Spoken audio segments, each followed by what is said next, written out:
this one if you want to stay here. Otherwise, you can click this one. Okay.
Sto aspettando che...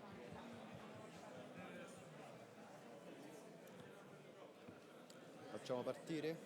Va, va, mi raccomando, sì, fate un po', fate un pochino, vai, dai. Bene, allora riprendiamo, per favore accomodatevi, così facciamo la presentazione del prossimo relatore prima della pausa pranzo.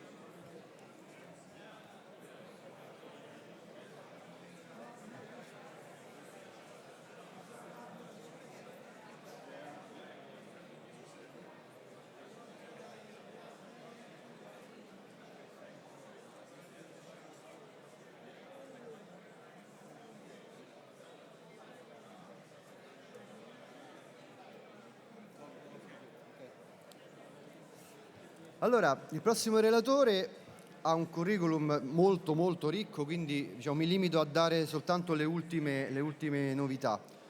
È autore dell'Harvard Business Review Project Management Handbook e dell'articolo The Project Economy has Arrived, in più di altri 5 libri. È autore del concetto di Project Economy e autore di moltissimi articoli sulla gestione dei progetti nella Harvard Business Review. La sua ricerca e il suo impatto globale sono stati riconosciuti e incluso tra i 50 leader di pensiero manageriale più influenti del Thinker 50. Oggi ci parlerà con il suo speech di come l'intelligenza artificiale, scusate la traduzione brutale, no? sta disturbando, quindi disrupting di fatto, la gestione dei progetti e se ci sono minacce oppure opportunità. L'intelligenza artificiale in questo momento ancora non è matura probabilmente nel mondo del project management, però si prevede che nel 2030 l'80% delle attività di gestione dei progetti sarà gestita dall'intelligenza artificiale. Sarà alimentata da big data e poi ci sarà un apprendimento automatico e di elaborazione del linguaggio naturale. Quindi l'applicazione dell'intelligenza artificiale nella gestione dei progetti porterà sicuramente dei vantaggi significativi, non solo nell'automazione dell'attività di amministrazione, magari quelle anche a più basso valore, ma a modo ancora più critico, no, ci sarà l'inclusione dell'intelligenza artificiale e di altre tecnologie dentro la nostra cassetta, la nostra famosa cassetta degli attrezzi del project management. E quindi potrà addirittura apportare un grande supporto all'organizzazione, ai leader, ai project manager nella selezione, nella definizione dei progetti di maggior successo. Vi presento Antonio Nieto Rodriguez. Grazie. Grazie. Buongiorno. My Italian is not very good. I come from Spain. So I will speak in English, but Spanish-English, so I think everybody will understand. It's not from Oxford. So thank you, Emmanuel. Thank you. It's always a pleasure to come to this big event in Italy. I just see how much passion there is around projects and project management. I was walking in Rome yesterday, raining like very much. And I saw these big projects in the Jubileum, so I was very, very interested. I was thinking, wow, these are big projects. I'm sure they're going to be late and over budget, but these are things that need to happen. So today I will talk about artificial intelligence, one of the hottest, if not the hot topic in the world. So AI is going to have a big impact in what we do. So there's no doubt about that.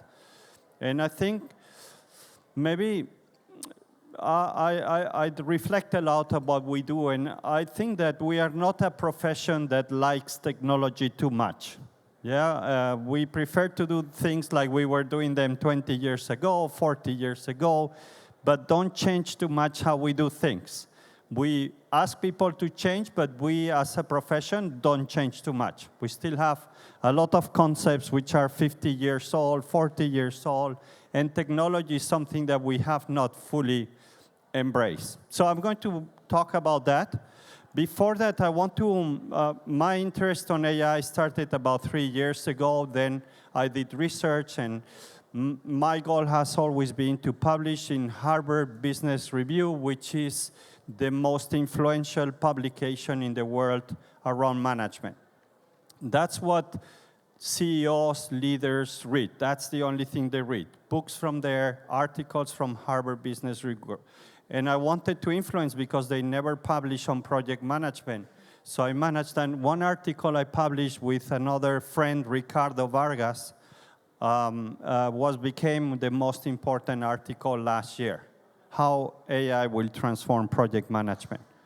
The other one was around sustainability, artificial intelligence, and projects, which is another very important. Before we go into the details of AI, I want to explain this slide. Maybe you've seen, I show it all the time, because it's a disruption that is having such an impact on everything we do in organizations. It's a pivot moment where organizations who have been focused on daily operations, they switch that part into projects and transformation. Most likely you've heard this story that most transformation initiatives start with the goal to be finished and then not transform anymore. What companies are realizing now is that when you finish a transformation, there's another one, and another one, and another one. So transformation never stops. There is something I hear a lot when I do projects. They say, Antonio, I'm going to work in this project, but when the project is over, leave me alone. I want to go back to normal. Back to normal. Back to normal says, I don't want to change. I just want to do my things. And leave me alone, change. The bad news is that there's no back to normal.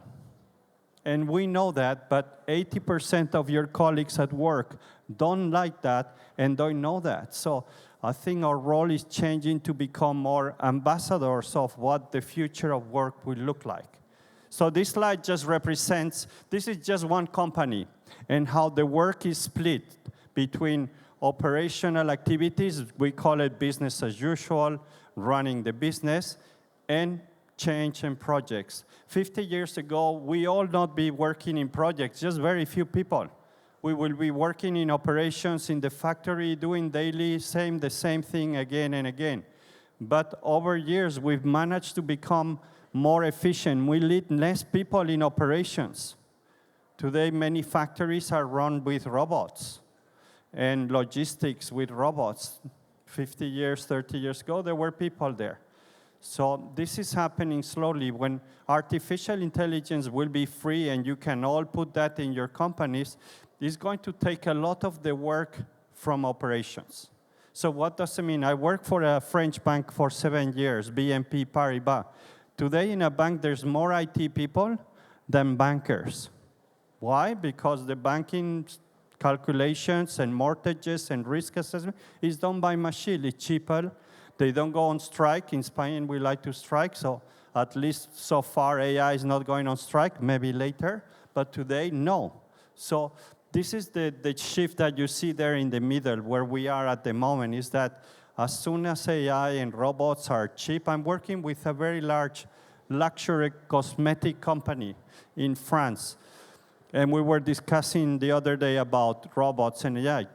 Could you see a hairdresser where you go to cut your hair and not see people, but just robots? You go to a shop and there's no hairdressers, there's just robots that they will assess your face and tell you, well, my generation people say, no, it's impossible, but the younger generations, they don't care. They will go to a hairdresser without people, right? So this has big, big implications. And what does it mean is that you are going to be doing projects, but your colleagues are going to do more projects and more projects and more projects. And they don't have the skills. They've never been trained. These are people in legal, in commercial, in sales, in logistics, in production, in operations, who do projects occasionally, but they're going to do more and more and more. So you need to help them. You need to coach them. You need to coach the leaders. You need to coach the senior leaders. And this is a really interesting role for us. We're not longer just delivering a project on time and on cost. That's the past. Now we're leading a big transformation. Okay, so really, really excited. Some people, when I do workshops with big CEOs and so on, they say, Antonio, your chart is wrong. And I say, why is wrong? The blue line should go to 0. I don't want anybody in this company to work in operations. Everybody has to work in projects, transformation, innovation, entrepreneurship. If that's true, this is shocking for many, many people. We are used to change at work, right? But many people go to work not to change, just to do the same. Imagine how it feels for them if I tell you that your personal life will change constantly. Yeah, every 2 weeks you need to change the painting of the walls. Every 3 months you need to change the kitchen. Every 6 months you need to change the partner. It's crazy in your private lives. At work we're used, but many people are not.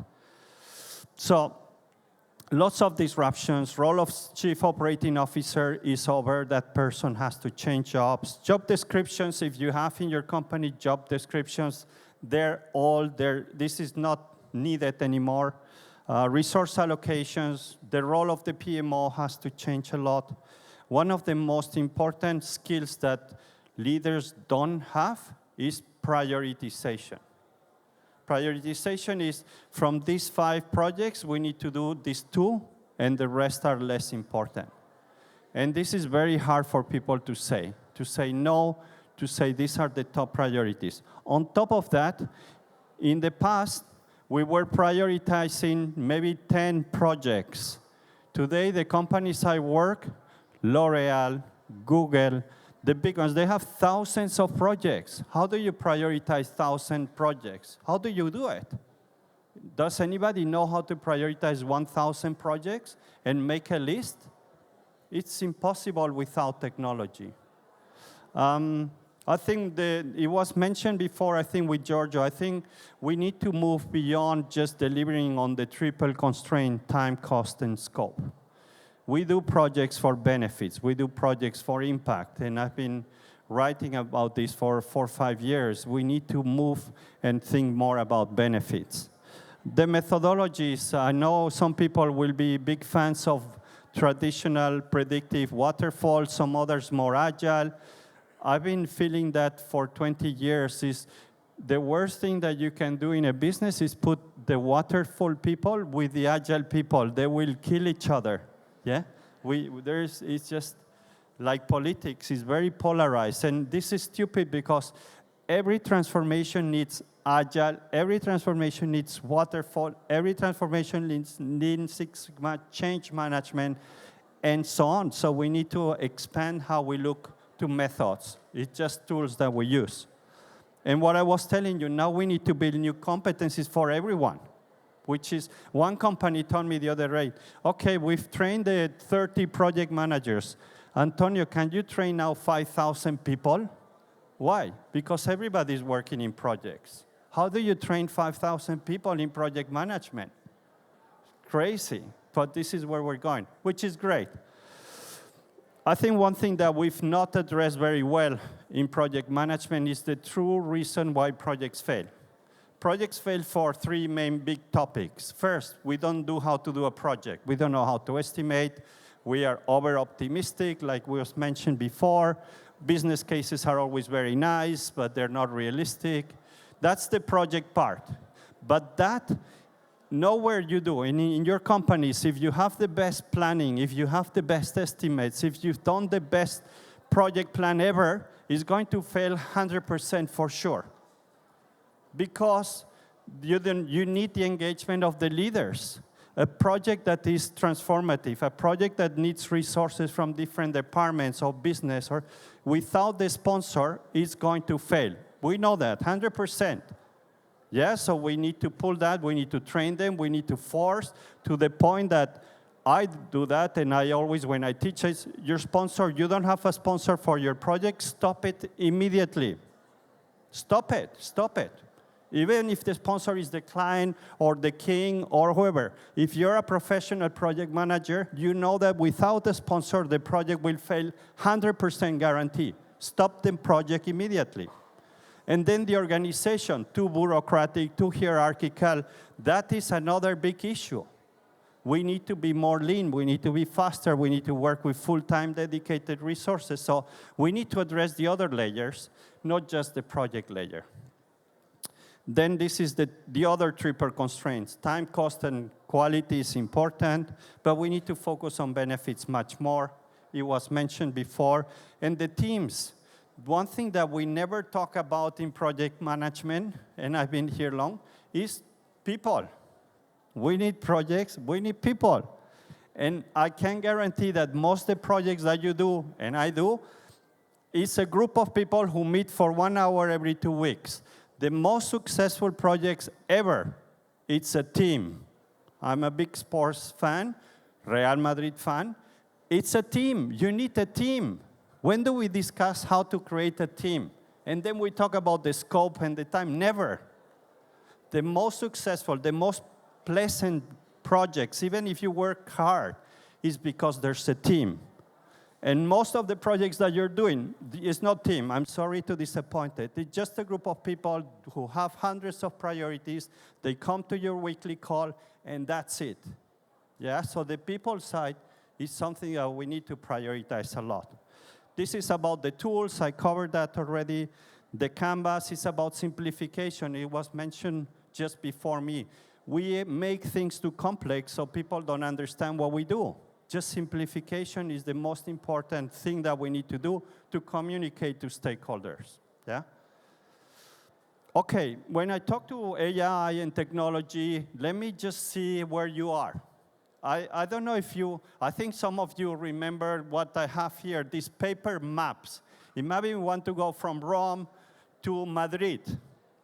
And in the past, like this is 30 years ago, you will go to a gas station and you buy a map with Michelin, And when you open it, it's bigger than the car. Yeah, it's just impossible to, it was so big. You try to fold it, it's impossible to fold it. It just becomes like a ball, no, of paper. But it was how we were going from point A to B. That's how we were doing projects when we were traveling. From A to B, we were getting lost all the time, taking the wrong roads, but we were getting there later, but we were getting. Some years later, in the 80s, we had GPS. GPS, what a great, you never get lost. Now you get to the destination, for sure. You can go one way or the other, but you always get there. Now in California, you start seeing self-driving cars. There's no pilot, there's no project manager there. Where do you think we are today in our profession that we love so much with technology? Are we in A? Raise your hand. Who thinks we're still like paper maps? Raise your hand, please. A few people. Who thinks we're in B, GPS? Majority. Who thinks we're in C? Oh, nice. I want to talk to you later. Oh, two. Okay. I need to see that. I think we're in a transition from A to B. This is all very personal, so you might be right. I think many of the projects we use today, the technologies I see are coming from Excel sheets that you create a Gantt chart, and that's how you follow your projects. It's not a smart tool. A smart tool will tell you, Antonio, your project is going off track. Maybe you should do this to bring it back. And we're not that yet. The tools that we have might be a bit advanced, but they're not intelligent. They're not telling us what to do, how to solve it, even take decisions for us. Okay, so while in other industries, the technology is going to that direction, in project management, we're very, very far. We always say, what's the most common excuse we use in our profession about technology? Anybody knows the most common excuse for not using technology, not using AI? We don't have data. We don't have data. Sorry. Data is a mess in projects. We can have data for my project, but we have 100 other projects. It's impossible. It's a mess. That's not an excuse anymore. Okay, we need to use technology will make us do our jobs better. Technology is going to help us to deliver projects on time, on budget, and deliver the benefits faster, which is the most important. Okay, so we mentioned that around 80%, according to Gartner, is going to be taken over by AI. If you think honestly about your day job, my day job, I've been project manager, PMO, portfolio, I would say about 50% of my week is boring, is administrative. I'm trying to chase people to give me updates. I'm making reports. It's just, I cannot wait that this disappears. I don't want to spend my time in analyzing risks and issues, and I want to focus on my stakeholders. I want to focus on the leaders. I want to focus on the people. I want to make from a group of people a team that feels good and high and performs high. I don't want to do, hey, where is the report? What's the progress on that action? I sent you an email last week. You didn't reply. Is this added value? It's not. So I think it's great. So here's 6 areas that will be disrupted. First, I think the selection part, and I'm going to cover it. How do we choose between hundreds of projects? How do we choose? How do you choose today? Business case, or the boss decides and makes the ranking? That's always the case. The project management office. Half of it is very manual, so I can see that. I think the scoping, the definition is another big area. Virtual project assistance is another one. Testing is very important in some type of projects. Now that everything is technology, a lot more important than in the past. And then what does it mean for us? Do we have a job? So that means if 4 days out of 5 is going to be done by machines, what, do we work 1 day per week? And then the rest were in Ibiza or just enjoying life? Why not? So what does it mean for us? That's a big question. Okay, let me just go. I think, imagine you need to do the business case for, I don't know, you have 30 initiatives. If you need to do the business case for 30 projects or transformation, that will take you maybe 3 months or 6 months just to get the data, to analyze it, to put, that's a lot of waste of time. What if you can decide immediately about a project, like in a day or two? Everything goes so fast, but we're very, very slow. And wait, and wait, and wait, and we have all these and discussions and committees, and then you decide 6 months later. I think we need to accelerate that. And you can do that with technology. Why not? It doesn't mean. Why can we not use technology to help us out, to prioritize, to say this project is too early, don't launch it, or we don't have capacity, finish that, or just cancel 2, 3 projects. That will give you more speed and capacity for the others. So I think we can also predict success. I can give you examples of projects, and most likely most of us will say that project has big chances of failing. That project has good chances of being successful, just because what we know, what are the fundamentals. So that's something that the technology will do very soon. And then the portfolio, the balancing, where are we investing? Are we investing more on technology, on sustainability, or are we investing more on compliance and regulation? So that kind of overview is still missing in many cases. I've developed a small tool called Predictor with a professor in Canada. This is machine learning algorithm, so it's prediction, it's not generative AI, that helps you rank projects and assess whether they have big chances or not. I'm currently working with a big company in France to create their own predictor tool for their thousands of projects. I don't know how you prioritize projects in your organization, but I know it's a very painful process, and it's just very hard to make a ranking. What is the top 100 projects? What's number 1? What's number 2? What's number 3? It's just very, very difficult. So just starting with something is not the end, but it's something that companies are very, very interested. Who's working in a PMO today? Any working on a PMO? Yeah? Okay. And you mentioned that you have self-driving projects?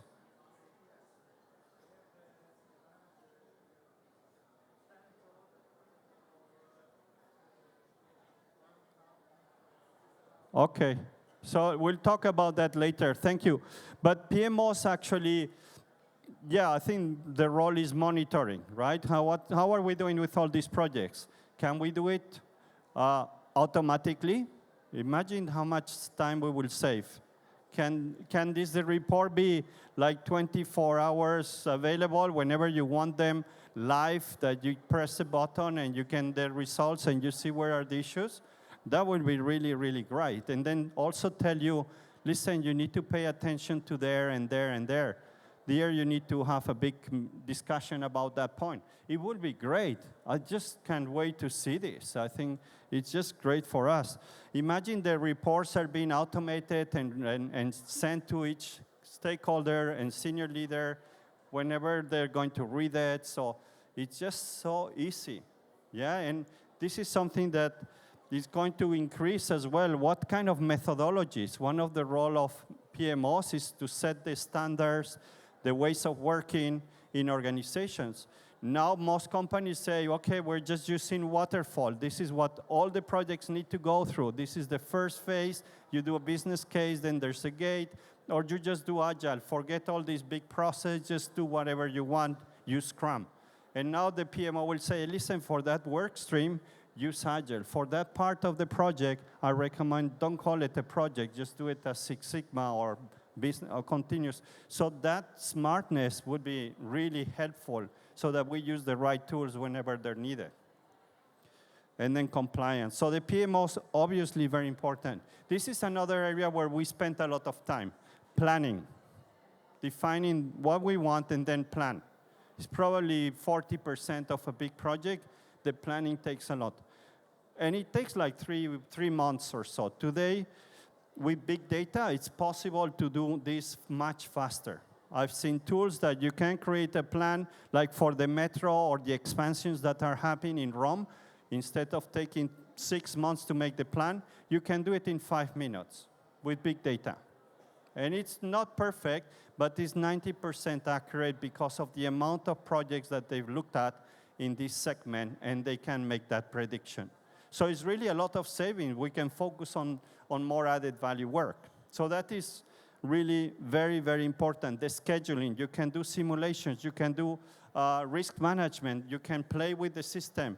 How can we do this faster? In Germany a few years ago, normally I don't know how you do the maintenance of the highways in Italy, but in Spain, if there's a highway of 3 lanes, and they need to update and maintain 30 kilometers, they close 1 lane. So there's just 2 lanes, and they work for 6 months on 1 lane. It's a lot of traffic and chaos for 6 months. Then they close another lane for another 6 months, so it's still chaos for 6 months. And then they close the other lane, they open the other, still chaos for 6 months. So 18 months of chaos. Somebody in Germany said, why don't we close the highway for 3 months? It's going to be huge chaos for 3 months, but it's just 3 months. And she was a project manager. She said, you're crazy. A lady, very nice person. You're crazy. Well, how can you close the most important highway in Germany that connects us to the Netherlands? And she did it. She closed it. It required a lot of planning, but in 3 months it was done. How can we do this with technology? We can deliver projects much faster than what we think when we start using technology and we think differently. We should not be doing the things all the time, always the same, for sure. Then you have this one. This one is quite advanced, the virtual chat GPTs. Many companies are developing their GPTs. PMI has their own GPT to help you train for PMP. I don't know if this is going to be the future. When you see what OpenAI is, the money that Microsoft is having, ChatGPT is today a great tool to check, to chat, to talk about cases in project management. So I think you will have that for sure. Yeah? Today is not the smartest, but it's a good way. And then the tools. I don't know who are you working on technology projects, but testing is always the critical part. So technology requires that we test more frequently. When I started learning project management 25 years ago, I remember you developed the product and then you test it at the end, yeah? And often you had to go back. And then you wasted 9 months because the testing was at the end. And now we all know that this is wrong. There needs to be an end test for sure, but we need testing more regularly. A bit like the agile approach, but in a month, every test, testing, so that when we can go live, that goes more smoothly. So testing is something that it requires a lot of time, and now AI is starting to see that. When you look at mega projects, they're starting to use AI as well. So what does it mean for us, for project managers? Are we going away? No. I think we're more needed than ever. One of the most required role in whole LinkedIn is project manager. Project manager, but a different project manager. I think that's where we need to do. We need to embrace this technology. Please, it's really important that you see this a bit of an urgency. I'm a bit worried. I'm worried because the way we adopt change in project management, the profession, is extremely slow. Technology is very old, and somebody can come up from the product space, from the change management space, even from the management space, and do what we do very quickly. So I really want to urge to start embracing, start playing, start looking at what can we do differently, because I know it's the best time for project management ever, but there's a risk that things change very quick and we don't change quick enough. So Yeah, it's all around soft skills. It's about leadership skills. I talk about my project with the leaders, and I don't talk about the Gantt chart. I talk about the benefits that the project will deliver for sales, for marketing, for our strategy, for our stakeholders, for our clients. The Gantt chart is something that we have to keep inside us. That's nobody that cares about the project is interested in your Gantt chart. They want to know the benefits. Why do we show a Gantt chart which is extremely detailed? So we need to learn to talk business. We need to become leaders. We need to become entrepreneurs. That's how we're going to be respected. That's how we create the value for the companies. The companies that I know, they're lost because they're standard managers and middle managers. They're used to run operations. They're not used to run transformations. If we don't step up and say we are the ones who can help you with the transformation, this is where companies are struggling a lot. I think the main focus always is what's your project going to what are the benefits of your project? And how do you measure them? A benefit that you cannot measure, increase sales or increase efficiency, but you don't have a number, is not a benefit. Don't call benefit something that you cannot measure. Every benefit has to be measured. And you need to put a deadline. By when? That's how you create credibility on yourself. That's how you get more support. If you go to your project on Monday and you make the list of benefits, delete all the ones that you cannot measure, please. It's just not worth it, okay? Benefits have to be measured. That's the big focus. My first question when I meet the project managers, why are we doing these projects? I've been working for 3 years in the sustainability transformation of GSK, a big pharmaceutical. My role is not to deliver that we stop using plastic in our package by 2030. Yeah, I can do that, but if I want to add value to GSK, listen, boss, we can deliver by 2030 that goal, but if we change this, I can deliver by 2026. That's the role we need to play. Not deliver on time by 2030, deliver faster. But I'm asking what I need. I'm demanding what I need, okay? That's where we need to go. And technologies, you all need. I'm sure, almost sure that in 2 years, if you want to apply for a role in project management, you will see one requirement, needs to understand technology and AI. Maybe certify as well, but AI is going to become primary in all the job descriptions for project managers. So, quick question. Where do you think the biggest disruption will happen in the next 2 years in project management? In the selection prioritization phase, raise your hand who thinks in first part, A. A few you, yeah. I think that's where we add a lot of value or more strategic. Who thinks it's on the PMO, on the reporting, on the automation? Yeah, I think that is a big one. Who thinks around scoping, planning, scheduling? Yes, that one is also. I like your enthusiasm. That's very good. And who thinks about the virtual project assistant? You don't need to check on anyone, just chat with somebody virtually and you get all the solutions. And the testing, well, maybe, yeah, testing is heavy and it's going quickly. Other, more for the Q&A, okay? If you see other places. So this is my assessment of, if you look at our life cycle, where you see more maturity of tools. These are tools available now. You want to do planning for a big project, there's a tool that you can buy and they will help you. In a couple of weeks, you have a huge plan, for example. So you see big maturity, especially on the scoping and on the planning. That's where I've seen tools that work and help you hugely on those areas. Machine learning is starting on the prioritization. That's more predictive. And then the bots, there's something. I think the automation where we go and you just don't do much is not there yet. And last, I think just a couple of messages and then I leave questions. Anytime you use a tool like AI, ChatGPT, it's very important that you just don't delegate everything, okay? You need to think, you need to use your experience, what you know, to make the right questions, to have the good discussion, to look for the right information. Then you let the tool do it, ChatGPT or whatever, But then at the end, it's you again. You are responsible for what that machine provides you to challenge that. If you get data, are you sure? What's the reference? If you use, because otherwise you will have a lot of problems, lots of surprises. So we cannot delegate everything, but we can delegate a lot. Yeah, I use ChatGPT every day, many times, for many things. Yeah, so this is really important.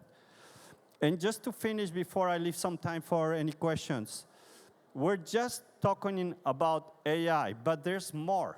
There's more big changes happening. AI is going to be, and it's happening already now. But I always like to think about what's next. How do you see a project with robots? This is a BART in Brooklyn, in New York, where they're just robots. Imagine in a few years, hey, Antonio, welcome. You need to lead these projects. You have teams from marketing and sales. There's 3 robots there that you need to work with too.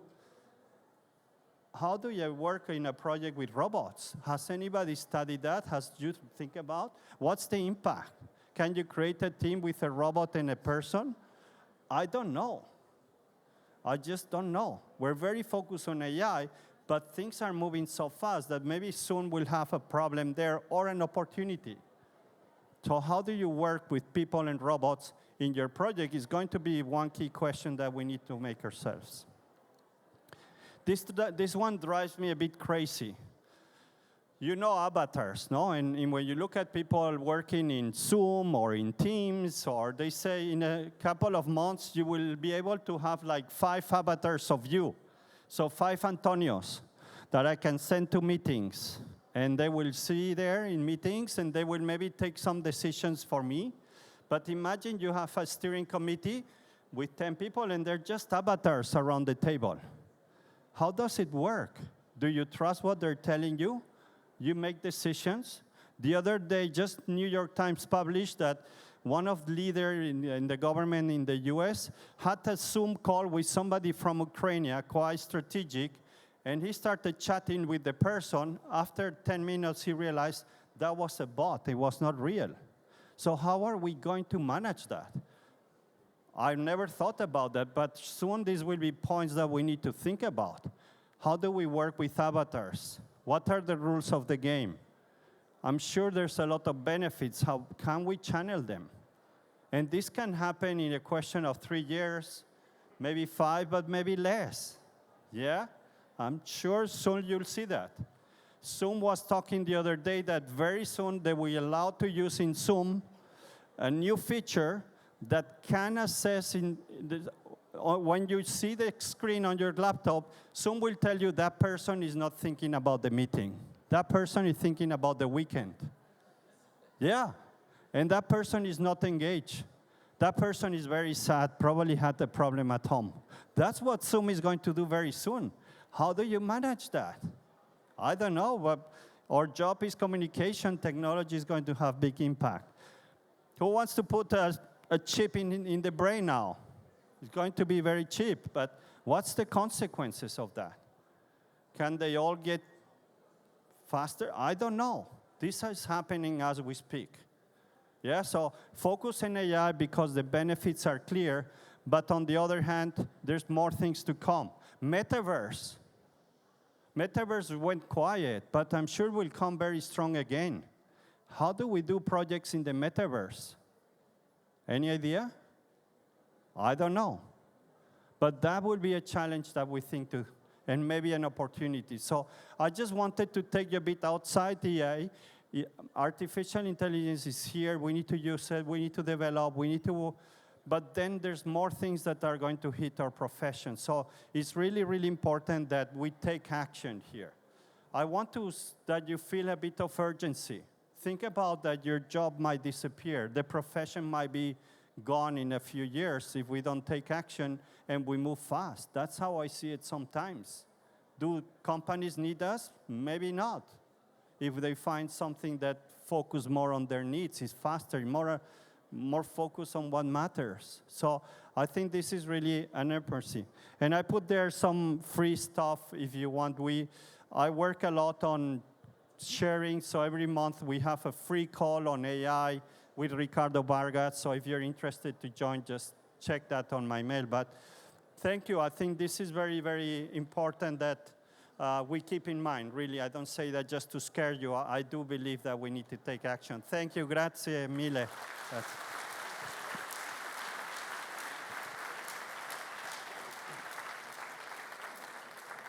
Grazie. Grazie Antonio, thank you Antonio. Allora, possiamo riprendere i lavori dopo pranzo, verso le 14:30. La sala pranzo è alla vostra destra, tanto vedete fluire le persone. E buon pranzo, ci vediamo più tardi.